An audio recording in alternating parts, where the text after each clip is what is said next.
Okay, so this is a video for urinary catheter as an OSCE task. There are a couple of different variations of this going around, so I'm going to talk about it from a generalisation perspective, and then you can apply whatever works to you, because that is the best way to do these things, rather than say this is a one-size-fits-all type situation. So the general catheter checks will definitely be just that, but it might be that you have to do an additional calculation, say urine output, which is normally 2 mils per kilo per hour, that's the standard calculation for that.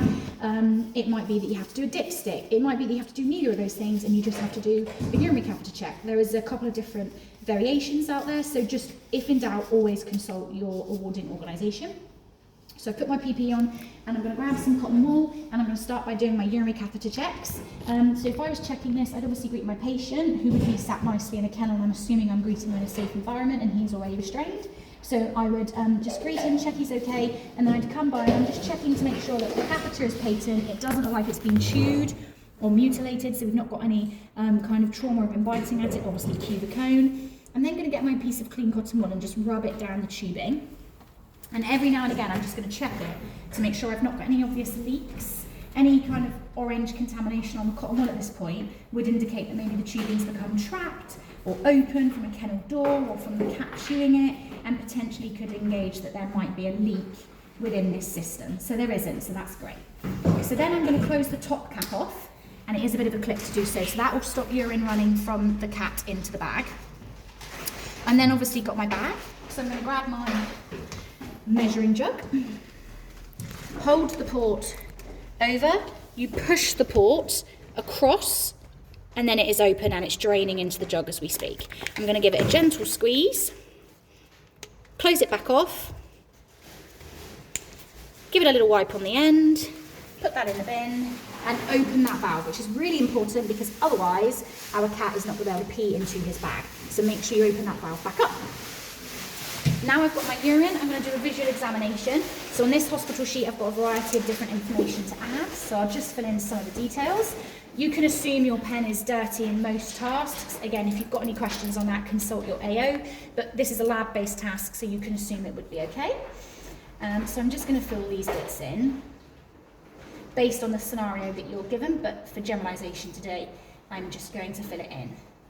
As Puss in Boots, so my quantity of urine is 30 mils. Characteristics. This varies, but normally you're commenting on colour, so I would say this is light. Turbidity, I would say that is turbid, it looks quite cloudy. Smell, fairly strong. So I'm going to put strong, turbid, light, yellow in colour. Okay, and then for the purposes of this, I'm just going to demonstrate if you had to do a refractometer or an SG as well, which some people do have to do. Again, if you have to do a dipstick, you would do a dipstick. If you don't have to do those things, you wouldn't do all of those. Just, if in doubt, guys, just check with your awarding organisation. So I'm going to pour my urine into a kidney dish that is clean and ready for use, because that's what I'm going to use to measure it. But to do the actual test, obviously, because a lot of people ask us about this, which is why we're doing this, is how to calibrate a refractometer. So you use distilled water, 1 drop on, close, you look down and you'd be checking to make sure it's 0. If it's not, it is in this case, but if it isn't, I would use a screwdriver, place it in the top and basically twist it while looking down my actual refractometer to assess if it's on the baseline. Once it's on the baseline, it would be calibrated. But I would do that looking down it. So you kind of have to position your screw, look down, and give it a little wiggle. But it's normal. So I can put the screwdriver back in there. And I'm going to clean that off. Okay.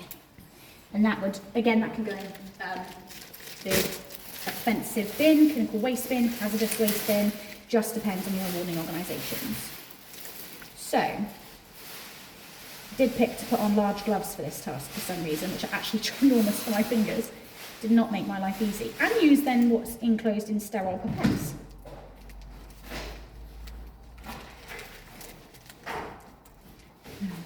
How long in this video?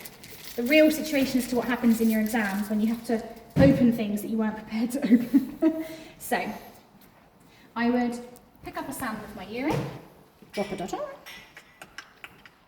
I would then immediately dispose of that. Take my sample and have a read. Now, for me personally, I can memorise the number. If you can't, you can record it at this point. It's up to you, whatever you prefer to do. And then wherever they give it to you, just record your SG. Bit of cotton wool again.